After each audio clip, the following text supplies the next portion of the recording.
बच्चों, जब अभी तक हमने मल्टीपल रिफ्लेक्शंस के बारे में देखा कि जब हम मल्टीपल रिफ्लेक्शंस की बात कर रहे हैं मतलब हम वहाँ पर दो मिरर्स को प्लेस कर रहे हैं, ठीक है। तो वहाँ पर क्या हो रहा है कि जब एक इंसिडेंट जो रे है जो इंसिडेंट हुई है एक मिरर के ऊपर वो रिफ्लेक्ट होकर दूसरे मिरर के ऊपर, देन उसके पास अगर उससे ज़्यादा अगर मिरर्स वहाँ पे प्लेस है तो तीसरे दिन चौथे, तो वहाँ पे क्या एक से ज़्यादा बार जो रे ऑफ लाइट है वो रिफ्लेक्ट हो रही है, बाउंस बैक हो रही है, तो उसे क्या बोलते हैं हम, उसे हम मल्टीपल रिफ्लेक्शंस बोलते हैं। तो जब मल्टीपल रिफ्लेक्शंस की बात हम कर रहे हैं तो मल्टीपल रिफ्लेक्शंस में क्या होगा बच्चों, मल्टीपल रिफ्लेक्शन में लेटरल इन्वर्जन वाली जो सिचुएशन है, जो कैरेक्टरिस्टिक्स है वो पॉसिबल नहीं होगी। वहाँ पे अगर हमने इस तरीके से लेफ्ट लिखा है तो वो हमें इसी तरीके से दिखेगा। एल, अगर अल्फ़ाबेट एल का हम ये यूज़ कर रहे हैं तो हमें वो इसी तरीके से दिखेगा। फॉर एग्जाम्पल एक एक्टिविटी है कि हमने यहाँ पे क्या करा, हमने दो मिरर्स को एक साथ प्लेस करा, फिर हमने यहाँ पे कॉइन रख दिया, तो वो कॉइन क्या होगा, यहाँ पे जितने मिरर्स होंगे हमें उतने मिरर्स में क्या होंगे, उसकी इमेजेस दिखेगी, हमें वो कॉइन दिखेगा, उसकी इमेजेस दिखेगी। मतलब क्या हुआ बच्चों, इसका ये मतलब हुआ कि एक से ज़्यादा बार रे ऑफ लाइट क्या हो रही है, रिफ्लेक्ट हो रही है, जिसकी वजह से हमें क्या हो रहा है, एक से ज़्यादा उसकी इमेजेस दिख रही है, कॉइन की इमेजेस हमें एक से ज़्यादा बार दिख रही है, ठीक है। तो वो क्या हुआ बच्चों, वहाँ पे हमारी कौन सी सिचुएशन आती है, तो वो मल्टीपल रिफ्लेक्शन की सिचुएशन आती है, ठीक है।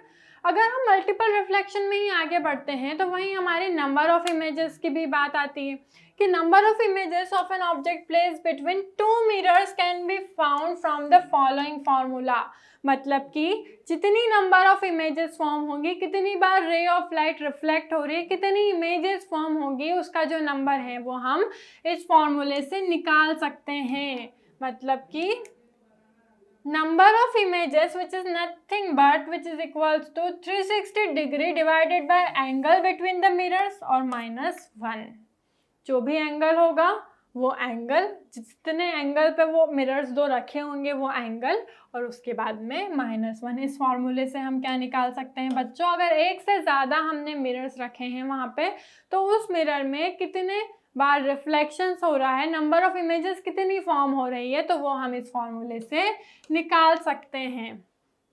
फॉर एग्जाम्पल जब एंगल दोनों के बीच का 90 हुआ तो क्या हुआ, 360 डिवाइडेड बाई 90 -1, तो क्या हो गया 4 - 3, तो मतलब 4 - 1 विच इज़ नथिंग बट 3, तो कितनी इमेजेस फॉर्म होगी, तो 3 इमेजेस फॉर्म होगी। वहीं पे अगर एंगल जो हुआ वो हमारा 90 ना होते हुए हमारा 60 हुआ तो क्या होगा, 360 डिवाइडेड बाई 60 -1, तो मतलब 6 - 1 विच इज़ नथिंग बट 5, मतलब कितनी इमेजेस फॉर्म होंगी, 5 इमेजेस फॉर्म होंगी, ठीक है। तो कितनी नंबर ऑफ इमेजेस फॉर्म हो रही है वो हम इस फॉर्मूले से निकाल सकते हैं, ठीक है। तो वैसे तो ये फॉर्मूला सिलेबस में नहीं है लेकिन कई कॉम्पिटिटिव एग्जाम्स में पूछा जाता है, ये क्वेश्चन, इस पे बेस्ड क्वेश्चन पूछे जाते हैं। तो बच्चों ये फॉर्मूला इम्पॉर्टेंट है, ठीक है। नेक्स्ट हमने मल्टीपल रिफ्लेक्शन की बात कर ली, हमने कैलाइडोस्कोप की बात करी थी कि एक टॉय होता है, एक इंस्ट्रूमेंट होता है जिसमें भी मल्टीपल रिफ्लेक्शंस होते हैं। जैसे कि इस kaleidoscope is a device that uses reflections to produce patterns produce होते हैं जब उसमें रिफ्लेक्शंस होते हैं। It consists of mirrors inclined to each other. The mirrors form multiple images of object in front of them. जो mirrors होंगे वो क्या करेंगे बच्चों, जो mirrors होंगे वो multiple images form करेंगे, and this creates beautiful pattern which change when kaleidoscope is rotated or shaken. जब कैलाइडोस्कोप को हम रोटेट करेंगे या फिर शेक करेंगे तो क्या कुछ इस तरीके से डिजाइन्स फॉर्म होंगी, ठीक है। तो हमने बात कर ली कैलाइडोस्कोप की, लेकिन हम इसमें मिरर्स को किस तरीके से रखते हैं, किस तरीके से प्लेस्ड होते हैं कि इस तरीके की जो इमेज है वो फॉर्म हुई, ठीक है। तो फॉर एग्जांपल हमने क्या करा, हमने 3 प्लेन मिरर्स लिए और उनको कुछ एंगल्स पे कुछ इस तरीके से हमने उन्हें रख लिया। फिर हमने क्या करा, उस जो हमने सेटअप क्रिएट करा 3 मिरर्स को आपस में ज्वाइन करके कुछ एंगल्स पे, ठीक है, उसे हमने क्या करा, एक सिलेंड्रिकल उसमें रख दिया और उसे एक तरफ से कवर कर दिया और एक तरफ उसमें होल कर दिया, ठीक है। और वहीं उन मिरर्स के बीच में हमने क्या करा, हमने कुछ कलरफुल बैंगल्स के पीसेस या फिर कलरफुल पेपर या फिर कुछ ऐसी डिज़ाइन रख दी कि जिसे हम जब हम लाइट उसके ऊपर डाल रहे हैं, उसे रोटेट कर रहे हैं तो क्या हो रहा है बच्चों, अलग अलग डिज़ाइंस फॉर्म हो रही हैं। कैसी डिज़ाइंस फॉर्म हो रही है, अलग अलग डिज़ाइंस फॉर्म हो रही है कुछ इस तरीके से, ठीक है, कुछ इस तरीके की क्या हो रही है, डिज़ाइंस फॉर्म हो रही है, ठीक है। तो यहाँ पे क्या हुआ, यहाँ पे मल्टीपल रिफ्लेक्शंस हो रहे हैं, एक रे ऑफ लाइट का पहले इस मिरर पे, देन उसके बाद इस मिरर पे, फिर इस मिरर पे, और वो जो मल्टीपल रिफ्लेक्शन है वो कंटिन्यूसली वो जो रे ऑफ लाइट है जो उस पर फॉल हो रही है वो क्या कंटिन्यूसली रिफ्लेक्ट हो रही है, रिफ्लेक्शंस हो रहे हैं, एक से ज़्यादा बार रिफ्लेक्ट हो रही है, मल्टीपल टाइम रिफ्लेक्ट हो रही है, तो क्या हो रहा है, मल्टीपल रिफ्लेक्शंस हो रहे हैं, ठीक है। तो कैलाइडोस्कोप की जब हम बात करते हैं तो ये क्या हुआ बच्चों, एक एप्लीकेशंस हो गया मल्टीपल रिफ्लेक्शंस का, ठीक है, नए नए तरह के पैटर्न्स हम निकाल सकते हैं यहाँ से, ठीक है। वहीं जब हम कैलाइडोस्कोप की बात कर रहे हैं तो एक और ऐसा इंस्ट्रूमेंट है जो जिसमें भी मल्टीपल इमेजेस का या फिर मल्टीपल रिफ्लेक्शंस का कॉन्सेप्ट यूज होता है, वो है periscope. So working of periscope is based on the principle of successive reflections from two plane mirrors, मतलब कि एक प्लेन मिरर पे अगर ज़्यादा बार रिफ्लेक्ट हो रही है एक रे ऑफ लाइट, एक से ज़्यादा बार रिफ्लेक्ट हो रही है, तो वो क्या हो जाएगा बच्चों, वो इंस्ट्रूमेंट जहाँ पे ये भी यूज़ होता है, जैसे कि कैलाइडोस्कोप में भी यही कंसेप्ट हुआ था कि जो एक रे ऑफ लाइट है वो एक बार रिफ्लेक्ट हुई, देन फिर दूसरी बार, देन फिर तीसरी बार, तो मतलब इस तरीके से वो रिफ्लेक्ट होती ही जा रही है, मल्टीपल टाइम्स वो रिफ्लेक्ट हो रही है। तो सिमिलरली ऐसा ही पेरिस्कोप में भी होता है। It consist of two plane mirrors M1 and M2, इसके अंदर दो प्लेन मिरर्स हैं M1 and M2 facing each other fixed at 45 degree to the framework of a tube which is bent और ट्वाइस एट राइट एंगल्स। मतलब कि हमने जो mirrors हैं उन्हें कुछ इस तरीके से रखा है कि जब हम यहाँ पर रे ऑफ लाइट डाल रहे हैं तो वो रिफ्लेक्ट होके कुछ इस तरीके से, और फिर हमें बाहर का जो रहेगा वो बहुत ही ज़्यादा अच्छे से दिखेगा, जब हम दूर डिस्टेंट ऑब्जेक्ट को बहुत अच्छे से देख सकते हैं, ठीक है। A beam of light from some object is turned through one right angle by M1. M1 से वो क्या होंगे, रिफ्लेक्ट हो गई। In same way the light is deviated through another right angle. Similarly एक और वहाँ पे मिरर रखा हुआ तो फिर वो फिर से राइट एंगल से डेविएट हो जाएगी थ्रू मिरर M2 से, क्योंकि वो किस तरीके से, कुछ इस तरीके से प्लेस्ड है, ठीक है। तो लाइट रे यहाँ पे रिफ्लेक्ट हुई, देन यहाँ पे रिफ्लेक्ट हुई, और फिर इस तरीके से कुछ निकल गई। Therefore the object is seen by the I in spite of the obstacle, मतलब ऐसा नहीं है कि अगर हमें कुछ डिस्टेंट की ऑब्जेक्ट देखनी तो हमें ऑब्स्टेकल्स दिखेंगे, हमें वो ऑब्जेक्ट क्लियरली दिखेगी, ठीक है। This arrangement can be used by person to see a match over heads of a few people while standing at the back of the crowd, मतलब कि अगर हम बहुत सारी भीड़ के पीछे खड़े होके भी हम जो मैच है वो बहुत अच्छे से आराम से बैठ के देख सकते हैं पेरिस्कोप के थ्रू, ठीक है।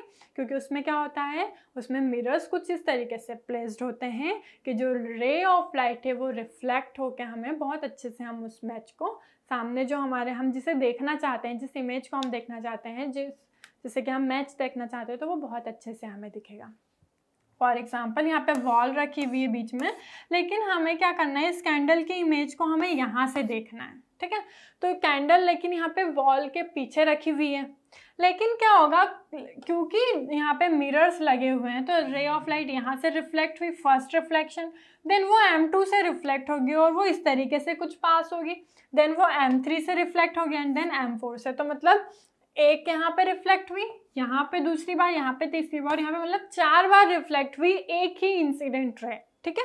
तो क्या हुआ, मल्टीपल रिफ्लेक्शंस हुए, और इस तरीके से हम जो कैंडल की इमेज है उसे हम और भी ज़्यादा अच्छे से देख पाएंगे। मतलब ऐसा नहीं, अगर हम नॉर्मली अगर हम देखेंगे यहाँ पे कैंडल पीछे रखी हुई और यहाँ पे एक वॉल है तो क्या होगा, हमें वॉल दिखेगी, लेकिन वहीं अगर हम पेरिस्कोप का यूज़ कर रहे हैं तो हमें क्या होगा, हमें वो कैंडल दिखेगी, ठीक है। तो इसी को हम कोरिलेट करते हैं अगर मैच से, जैसे कि हमने अभी एक एग्जांपल देखा था कि बहुत सारी क्राउड खड़ी है लेकिन हमें मैच देखना है, तो वहाँ भी हम पेरिस्कोप यूज़ कर सकते हैं, जैसे कि कुछ इस तरीके से।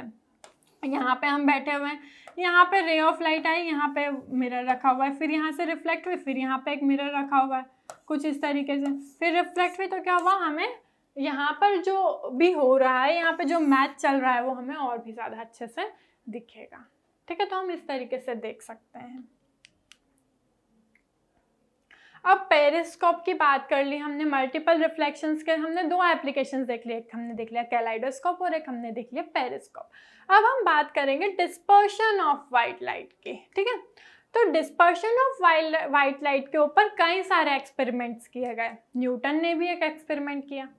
तो न्यूटन ने क्या करा कि वो एक ब्लैक रूम में, एक डार्क रूम में पैक्ड हो गया और उसने क्या करा, एक होल कर दिया जिससे कि सनलाइट अंदर आ रही है, ठीक है। और जब सनलाइट अंदर आ रही है तो उसने क्या करा, वहीं पर उसने क्या करा, एक प्रिज्म रख दिया, ठीक है, इक्विलेटरल प्रिज्म रख दिया उस बीम के बीच में, जहाँ से वो लाइट रे आ रही है वहीं पर उसने बीच में क्या करा, उसने इक्विलेटरल प्रिज्म रख दिया।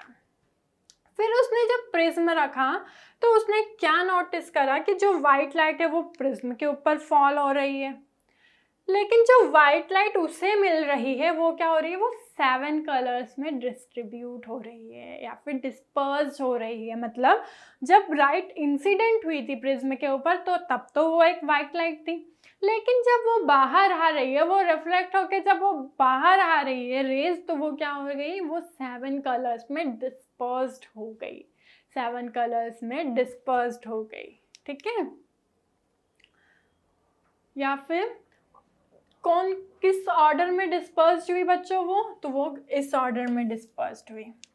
किस ऑर्डर में डिस्पर्स्ड हुई, जो वाइट लाइट थी वो कुछ इस ऑर्डर में डिस्पर्स्ड हुई, मतलब कि VIBGYOR विबज्योर, वो कुछ इस ऑर्डर में डिस्पर्स्ड हुई। मतलब कि सबसे पहले जो हुआ वो हमारा violet, then indigo, then blue, green, yellow, orange and red. जो वाइट लाइट थी वो कुछ इस तरीके से डिस्पर्स्ड हो गई उसके 7 कॉन्स्टिट्यूएंट कलर्स में। जैसे कि फॉर एग्जांपल हमने वाइट लाइट डाली, न्यूटन ने देखा कि जो वाइट लाइट थी वो उसके 7 कॉन्स्टिट्यूएंट कलर्स में डिस्पर्स्ड हो गई, ठीक है। तो उसको इस एक्सपेरिमेंट से क्या पता चला, उसे ये पता चला कि जो वाइट लाइट है वो कॉम्बिनेशन ऑफ 7 कलर्स है। मतलब कि जब 7 कलर्स को अगर हम इस ऑर्डर को VIBGYOR अगर हम इस ऑर्डर को अगर हम देखें, इन कलर्स को अगर हम देखें या फिर हम इन कलर्स को मिक्स कर दें तो कौन सा कलर फॉर्म होगा, वाइट कलर फॉर्म होगा।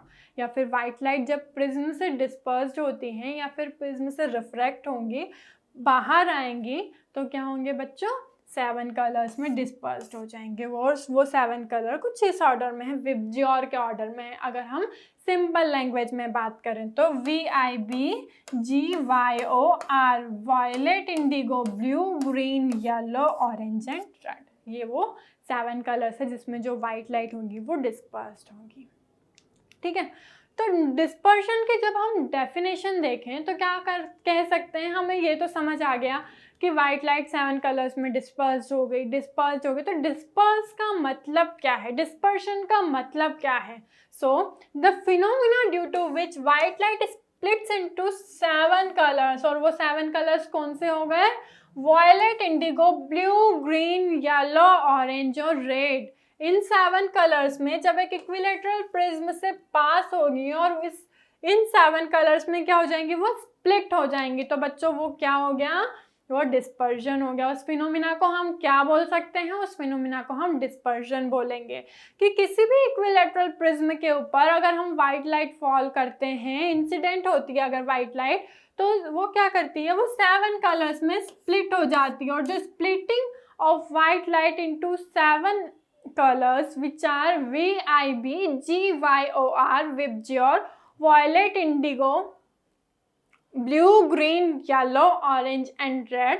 सो उस फिनोमिना को हम डिस्पर्जन बोलते हैं, ठीक है बच्चों। क्या बोलते हैं उस फिनोमिना को हम, उस फिनोमिना को हम डिस्पर्जन बोलते हैं। वहीं अगर हम देखें, अगर हम स्पेक्ट्रम की बात करें तो spectrum is nothing but it is a band of 7 colours obtained on the screen when white light splits into 7 colors is called spectrum। जब white light इसके 7 colors में split हो जाएगी तब हम क्या बोलेंगे, उस बैंड ऑफ 7 कलर्स को हम क्या बोलेंगे बच्चों, उसे हम स्पेक्ट्रम बोलेंगे। रेनबो देखा होगा आपने, रेनबो भी क्या होता है, 7, उसमें भी 7 कलर्स होते हैं और वो यही कलर्स होते हैं VIBGYOR, GYOR विबज्योर, यही 7 कलर्स रेनबो में भी प्रेजेंट होते हैं। और the band of 7 colours obtained on the screen when white light splits into 7 of its component colors which are VIB, GYOR विबज्योर, violet, indigo, blue, green, yellow, orange and red। ठीक है, तो उसे हम क्या बोलेंगे बच्चों? उसे हम स्पेक्ट्रम बोलेंगे।